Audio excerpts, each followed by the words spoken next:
Welcome to Executive Checkpoint, the live podcast for security professionals.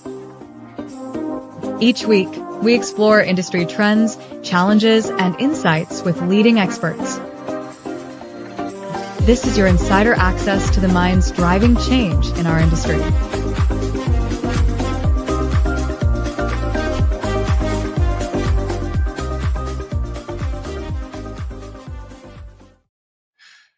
Welcome to Executive Checkpoint, where security professionals gather to learn about physical and cybersecurity, the newest trends. I'm your host, Tino Urbina, and today I have the unique pleasure to have Kasia Hanson, Vice President of Strategic Partnerships at Alcatraz, with over 2 decades of experience leading security innovation in companies like Intel, now Alcatraz.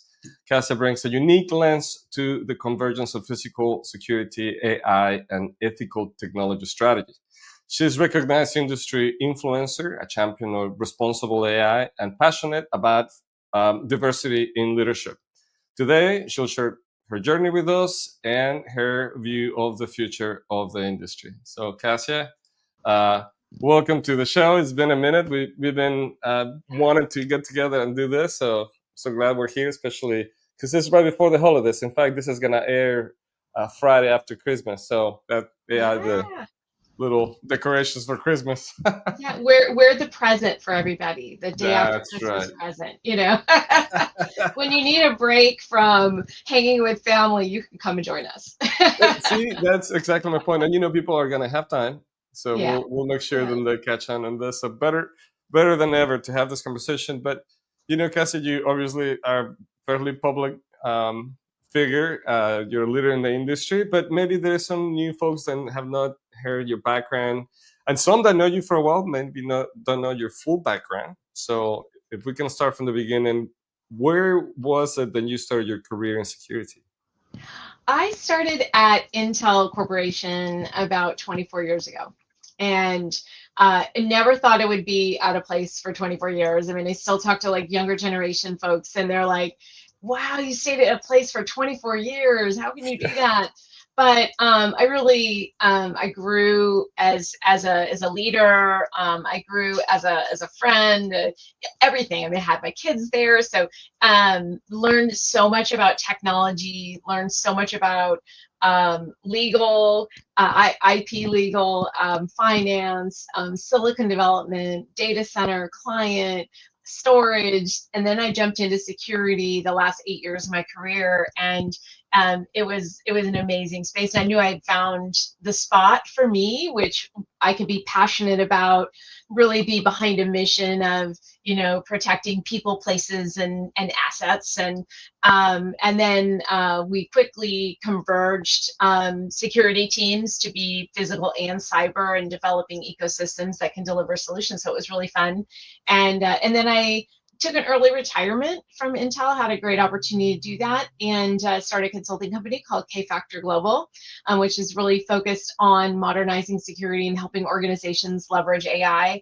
And then I joined Alcatraz about 10 weeks ago to drive strategic partnerships, and really excited to be part of that team and the mission that we're on, to really drive your face as your credential, and really as part of the human experience, being able to use your face. And we know we can rely on the face, so absolutely very exciting. So technology is obviously has been in your background professionally, and you're right. I think to the newer folks, 24 years in one company is like, how do you do that? But now it's like every 2 years, everybody's kind of moving around. Yeah. At what point did you start to identify AI as one of the driven technologies in security that you wanted to align with and push, which seems to be your focus now, correct? Yeah. So about 8 years ago. Probably 9 years ago, during my time at Intel, we launched an inferencing product, a software product. And when we did that, we realized security, given the nature of computer vision in security, that was a spot for us to go drive. I mean, cameras are at the edge, right? There's almost 30 billion devices in the Internet of Things, and cameras are one of them. And there's about 1 billion of them on the planet. And so we explored, how do we make it easier to process the data at the edge through the cameras and with edge devices and things like that. And that's really when we started to talk about AI, educate the industry about how computer vision was, what was machine learning, computer vision, AI, where were we going with it? And it's a bit of a journey, right? I mean, the security industry tends to be pretty risk averse for many good reasons, but I think technology is moving so fast now. So it was really an education effort, and in my mind, of how do we help the security industry get comfortable with AI, and it was a little bit of baby steps in that education, but also showcasing what AI could really do for security. And I think we're starting to see that now in some of the use cases. So it was good, but it was a long journey, and now we're talking about it everywhere. Yeah, and for a while I remember talking to other professionals in the security industry, and it was like, it's gonna pass. It's technology that might not stick around, and I'm like, no. Yeah. And the truth is, the more people think about it, the more it's gonna move the needle, and the less they're gonna catch up. So, yeah. what are the biggest challenges when you're talking to other practitioners, or maybe C-level executives, when it comes to technology? I think I had a conversation recently with some C-level leaders and in a workshop. And one of the things I'm finding right now is most don't have a strategy around AI, right? There isn't a comfort level yet with it. Now, if you look at like the C-suite of a large organization or small, most are starting to explore, like, hey, we're going to look into AI. We're going to start to, explore what it can do for us. There's usually some level of interest from board members about what is the company doing with AI? How is the company going to leverage it? From a practitioner perspective, I think most practitioners are starting to look at it and get a better understanding. I think there's still a lot of education to do and understanding of that from a technology perspective, and how that will help. I mean, I think most practitioners I talk to agree, like, you don't want to deploy it just to deploy it. You want to solve a problem, and you want to solve a business problem. And I think AI can do that in one of two ways. You're either looking to increase or create operational efficiencies, or you're looking to differentiate. And in most cases, security people are looking for that operational efficiency. How can I use technology to help me more in one area, and then I can kind of rotate resources to another area, right? And or how do I use that technology and use my OpEx budget versus my CapEx budget? I mean, there's a lot of conversations in that space as well. I think, over time, having a strategy, getting a better understanding of it, getting a comfort level. I think we all have to do that. It doesn't matter what role you're in, whether you're in a big company or a small company.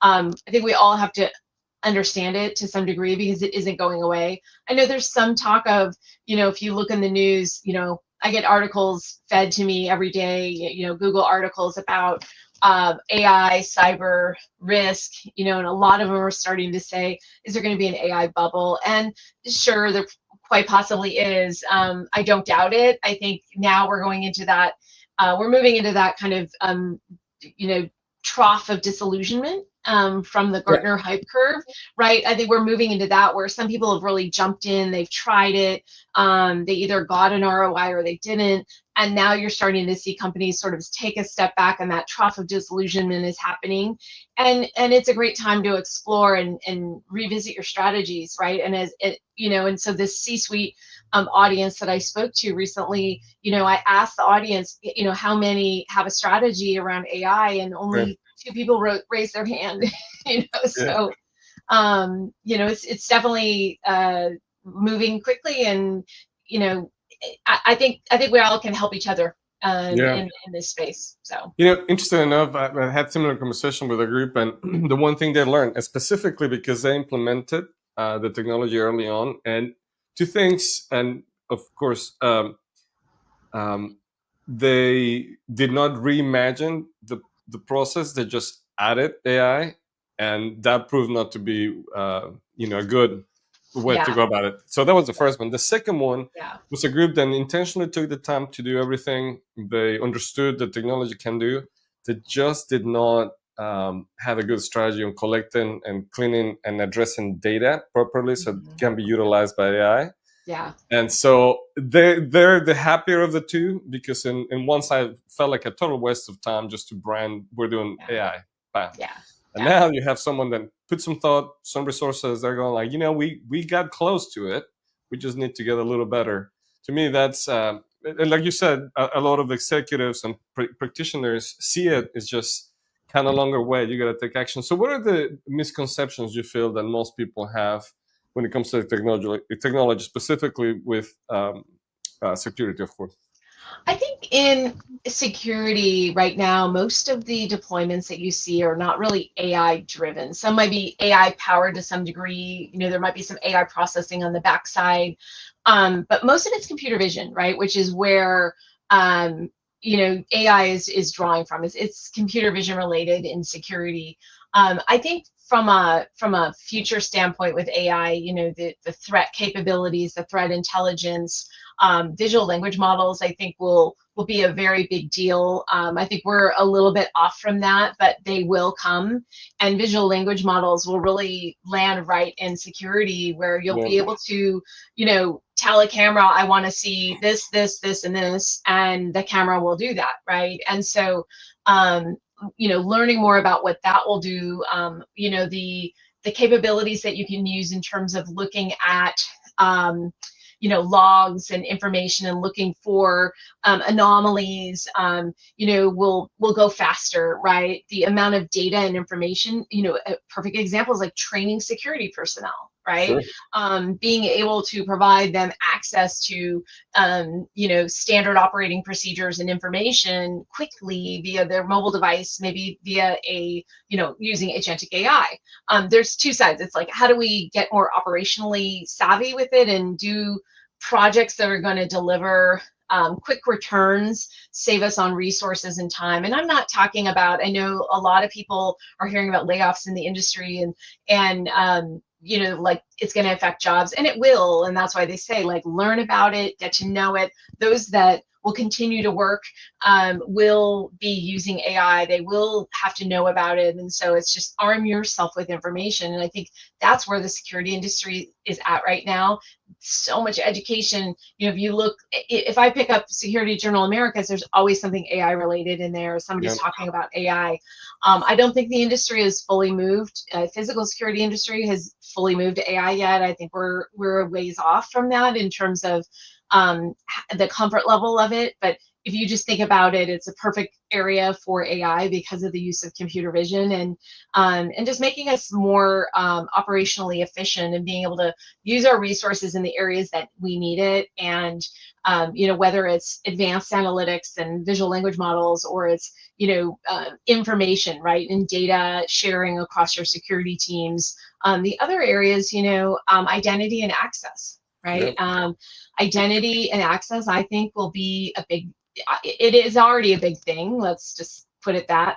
But I think in 2026, it gets even more important because of the risks of AI. I mean, there's a lot of great, exciting things with AI, and then there's a lot of risks, right? It creates a lot of vulnerabilities. And I think that's where, people historically, I mentioned earlier, like, I often say, AI, it's like trust as a threat vector, right? AI is creating this vulnerability, and it's very vulnerable technology, right? And the bad guys are using AI, and if we think about physical security, right, we protect buildings, we protect networks, we protect people by trusting things. We trust credentials, we trust identities, we trust video and audio, we trust devices. And now all of that's changing. right? And so I think that trust has been put into question with AI. And so security practitioners will have to think about not only how can I use AI, but then what is AI doing to create more risks and threats in my environment, right? Yeah. So whether it's deep fakes or synthetic identities or manipulated audio, video, I think all of that comes to play, and there's kind of two sides of the coin, good and bad, right? That you have to be Right. aware of. So, and that, I mentioned identity and access, modernizing those two things. I mean, we all have our identity, and access will become more important because oftentimes physical threats become a cyber threat, and or vice versa. And so I think now more than ever, we need to start looking at the linkage between identity and access. Absolutely. And it's, to me, the key word there is trust, right? I Mm-hmm. think that the concept of trust in the industry has moved as the technology evolves. And it used to be like, here's a card, this is your credential. It was permission, not identity, right? Yeah. And Yeah. now even that, you need uh, the advancement of the same technology to be credible and trustworthy. Yeah. So, in your experience, you're working with global teams, massive ecosystems. What are the things that you've learned in influencing versus authority? Just trying to move the needle in security, specifically, with AI and what you're doing today. Yeah, I mean, I think one of the bigger things that I've been talking about for many years, and others have as well, there's a lot of other folks in security that feel the same way, is the idea of having converged security strategies. Especially now with AI, I mean, there's both, cyber security leaders are dealing with AI. One, they're using it to do, threat hunting and anomalies, and, they're using it to power some of their systems. And that is helping them, right? Then on the flip side, you have the bad guys using AI, and so I think the converged strategies make a ton of sense. Ensuring both organizations understand the strategy overall, what each of them are doing, and how they can help support each other. I think some larger organizations do this, right? I've talked to leaders that say, "Oh yeah, I talk to my CISO all the time. Our teams are aligned. We meet regularly." I think we do see that. So I'm not saying it doesn't exist, but I'm saying if it's not strong, your 2026 goals should be to make that strong, to really converge. Because I think, converging the organizations, that can help to, stop trust-based attacks, right? Yeah. And in both areas, whether it's cyber or physical, you have some level of trust, whether it's an identity or it's a credential, right? On the physical side, like you have this idea of trust. So by treating physical and cyber as a unified strategy, you're really going to help yourself. So I've spoken a lot about that. I'm really keen on it going into 26 as a core strategy in security, and the core of that is really going to be identity and access. Just because Right. you mentioned the cards can get lost, they get stolen. You have this idea of people walking into buildings. I met with a CISO back in October. I was doing a tabletop, and we had never met before, and so we started talking, and I told him where I work and what we focus on, and he said, that I have had to train more people on tailgating than phishing. Like that's Yeah. how big it, like that's on a CISO's mind, is Right. tailgating, which we normally would consider that to be a physical security thing, right? Right. But that's a CISO. So, Yeah. I think we're having to sort of think differently for security as a whole. So. Yeah, and you know what? I feel like in one point of time we were misaligned. I think most of the groups we were pretty much silos, right? You have your physical, your IT, Yeah. and slowly but surely is mounting and it's becoming more Yeah. collaborative. But I remember having a conversation with another. This is a technology consultancy group, and at the time my focus was on physical security. This particular client was investing a lot of money on their technology and firewalls and all things IT. And they were asking for guarantees that investment was going to protect them 100%, which Mhm. that's the reason they call me. They're like, well, yeah, but you still need the physical controls, right? If someone can touch it, it can be hacked. And Oh yeah, so, yeah, yeah, that just click in their head is like, okay, we have the solution. yeah, So adjust the budgets, and now it's, a yeah. cool solution. Yeah. Um, And I think though people think that, oh, the risks are out there because AI is not everywhere yet, but it's starting, right? And yeah, there may be this trough of disillusionment, but it's going to keep going. It really is. And it's already permeated into our personal lives. And, how often do you use ChatGPT? Like, I love it. I right. love, I don't give it a lot of personal information, but I like using it to inspire me. And I did a video last week on that. But I think, there are real risks today that we have to think about. So we have to move faster as a security industry than we have before. We have to respond and to set up those layers of defense. I mean, I just want to mention the Anthropic AI attack that happened. Folks, pull it up. You can read about it. But the thing that I found very interesting was attackers used Anthropic's AI, the agentic AI coding tool. Okay, I want to make sure I get this right. It made the systems think, act, and move on their own, and it spread really, really fast in about 30 organizations. And it escalated privileges, moved across systems with no human involvement. So think about an attack like that and what it can do to wreak havoc on an organization, whether it's physical or cyber, right? And so I think we have to think a little bit differently. And most of our systems and our organizations aren't built like that. And so Yeah. that's why, now too, when you're deploying any AI tools, having strong governance around them, looking at, why are we deploying it? What business problem are we solving? Is it purpose driven? Is it solving a business use case? Does it have human oversight? Looking at things like that, data governance, how are you protecting the data, information privacy, et cetera? Is there transparency? So all of those things that you're looking at with AI, as we start to change, I mean, it just, our systems haven't been built like to respond to the attacks that exist today. And Oh yeah. now we have to shift our thinking and how we operate. So Yeah, and you know what? I think a big challenge is leadership, the perception of leadership, and how you implement things in your own organization or as a practitioner, right, in your own practice. What was a belief you felt strongly 5 years ago that you since then reconsider that maybe you see reflected in other leaders? Is there a belief that 5 years ago you were like, now it's a completely different mindset?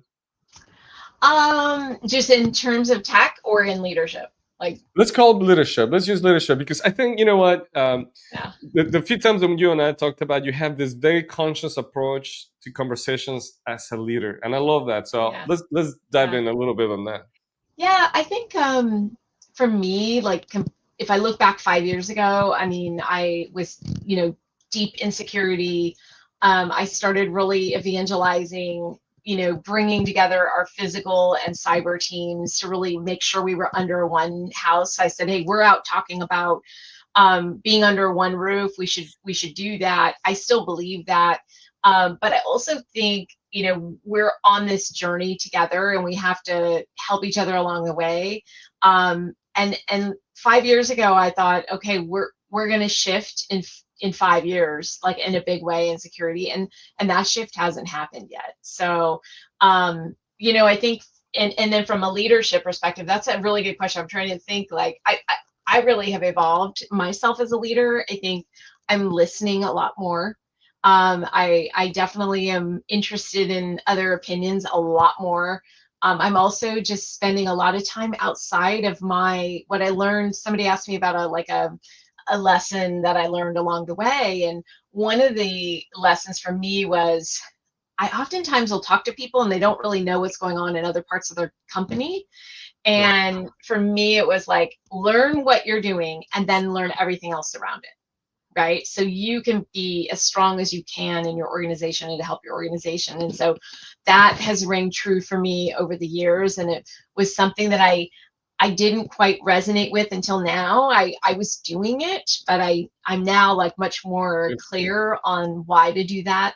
and how it helps you as an employee, as a leader, but to understand all the happenings around the different parts of the company and what people are doing, and then two, to volunteer for other projects that are outside of your scope, because that makes you grow as a leader. The more you understand about your organization and the organizations that surround you, you can grow as a leader. And so I think for me, I've evolved in a big way. I kind of take a little bit of I review myself every year. Good. Yeah. And I look at, how have I evolved in the last year? What are some things I've learned? What are some things I want to improve on? What books do I want to read in the coming year? A lot of friends in the security industry are writing books. I always buy their books Yeah. because I love reading them. And so it's just been, my thought process has changed in terms of how leadership can evolve and how you grow, and then becoming, really and I think this word might be overused a bit, but your authentic self. Sure. It really is true.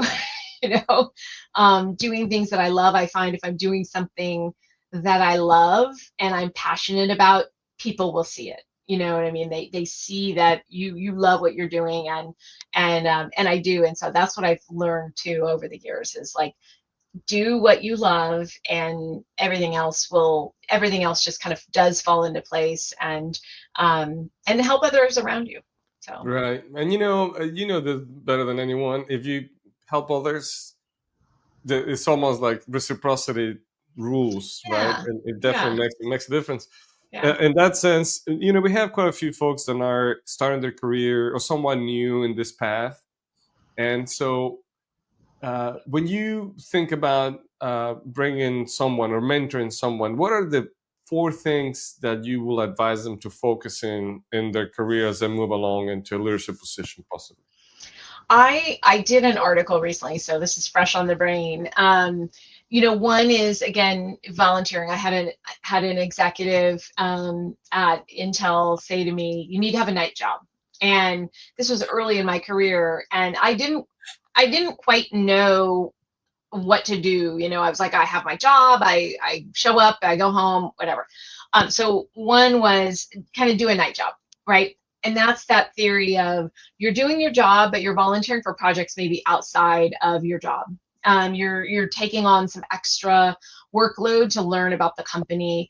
And that has helped me, ever since he told me that, had helped me to learn even more, because then I could get in front of customers, and I was very clear about our company strategy, where we were going, what we were manufacturing. Like, I had much more information to be credible, and to grow. And then those leaders saw me, right? And so would then tap me for other projects. I think the other one I learned in a big way is, and this is probably for the women out there that are growing in their careers, is oftentimes we're told that we need to look like everybody else and be like everybody else. And in my case, it was, I had a leader who had a group of men that he was mentoring and helping to grow as leaders, and all of them were doing great in their roles. But I was trying to be like them. I was trying to be exactly like them, who I thought that leader wanted me to be. And what was happening was the opposite was happening. I was struggling. I was stressed. I was trying to be something I wasn't. Yeah. And I had a coach at the company tell me that, Kasia, you need to be you.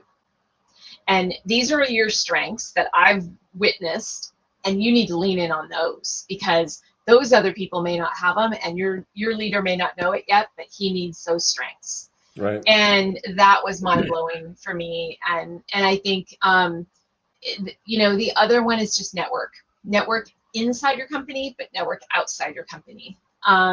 That is, I've seen all too many people who just networked inside their company, and they don't really have a strong network. And I always learned that when I was young and in high school.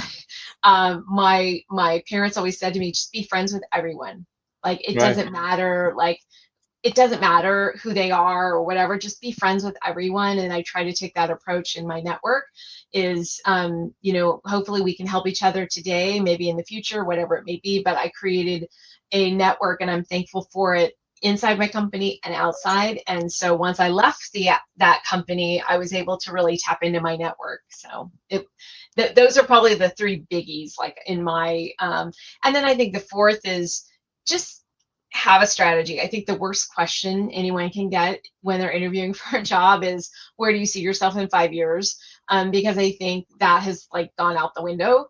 Yeah. But you can have a strategy for your path. You can say, I'd love to be doing this. I want to be CEO. I want to be, whatever the role you want, and what's going to make you happy. You can have a strategy and just have that on your board that says, I want to work to get to this. And now I need to know, what are the things that I need to do to get to CEO, let's say. I'm just using that as an example. Sure. But it's sort of like develop your own career strategy. So. Absolutely. I think, man, that's one of the best, very well thought advice. I'm glad that you just wrote about it. So look for the for the information. I want to thank you, Kasia. This has been fantastic. I know, like we said, this is going to be in the middle of the holidays, and there's a lot of great things that happened this year, a lot of challenges that we dealt with, and I think my take is always makes you growth. Challenges are preparation for greatness. I think we have our share this year. Not to say the next year we're not going to have any, but hopefully we address them with the best character possible. Yeah. And so, Kasia, what are you working on for dinner? Well, actually, that will be New Year's, because you just, at this time, since it's a recording, you'll have the Christmas. What's your plan for New Year's? New Year's? Yeah. I don't know yet. Okay. We're still talking about it. We're kind of last minute. Yeah, we kind of wait till last minute and just see how things go. And we went out last year. We may end up going this year. We may end up going to visit some friends. I don't know. I don't know. We're pretty last minute. This year I'm cooking, so nice. Yeah, nice. So it's become a tradition on New Year's. If I can, I'll do what is this, beef Wellington. Nice. I love that. I'm consuming, get everybody drinking early, helping me. Yeah. I think some years at this point in my life, it's like some years being in bed at 10 is great. Being, staying up till midnight, like set your alarm for midnight and then yay, or just go along with New York's, or Australia's, do those. So I think the nice thing about life is like we can do whatever we want. Right. That's right. True indeed. As long as we're all safe and sound and we head into the new year, safe and sound. So. Absolutely. Well, enjoy the holidays with your family. Where can we find you, Kasia? What's the best place to engage with you professionally, and maybe someone looking for mentoring? I think LinkedIn is fine. I respond to DMs on LinkedIn, so I get quite a few, and I do respond to all, and unless somebody's selling me a product that has nothing to do with my business, but or it's like a fake thing, which I can spot. No, LinkedIn is fine. I connect there, and then if you want to talk or get together, just DM me and I'll respond, and then we can set up some time. So awesome. happy to do that. But I think for us in 2026, really thankful for you and meeting you in 2025. So I look forward to more in 2026. We had the opportunity to meet at GSX last year, so thankful for that. And I think just the community itself is phenomenal. I mean, I think there's just such an amazing group of security leaders that we're a part of, and just want to have a great holiday season and then an amazing 2026. Yeah, hit it hard. Let's go. yeah, definitely. Kasia, thank you for sharing your wisdom, your leadership, your knowledge, deep knowledge in the industry. And for you at home, again, have a pleasant holidays. We wish you nothing but the best on the upcoming 2026. I have a couple really incredible guests coming up next year. Till next time, stay informed, stay secure, and we'll see you in the next checkpoint.